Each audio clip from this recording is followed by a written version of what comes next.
Siapa dia ada projek nak buat pasport, nak pergi jalan luar negara tu, dengan klik link saya nak royak sikit dah. Jadi Krom Kongsun dia sancon turun buat pasport di Salah Kelancar Wat Narathiwat. Dia buat pasport pada tepat 31 bulan Mokarakum sampai tepat 1 bulan Kumpapan. 2 hari je dia buka tu. Tu dia. Jadi siapa dia setuju nak pergi buat tu boleh. Nak pergi dengan cara buat sendiri di Salah Kelang pun boleh atau nak cong online pun boleh. Siapa dia nak cong online dia ambil 128Q pada satu hari. Tu boleh cong online dah learning tepat 23 sampai tepat 1 bulan Kumpapan. Mana kata hari ni tepat 23 boleh cong dah. Hari saya takat klip ni dah. Cara cong online dia tu mana? Dia ada QR code di poster ni. Tu boleh scan QR code masuk cong online di situ dah.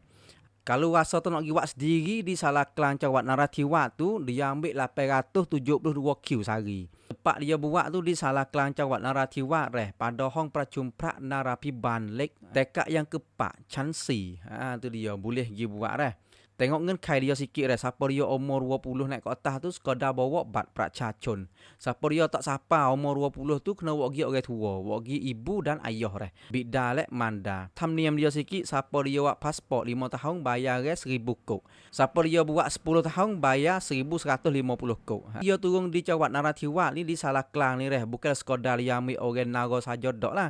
Dia ambil semua 3 wilayah kita ni tu. Siapa dia duduk dekat dengan kawasan Nara tu boleh pergi lah.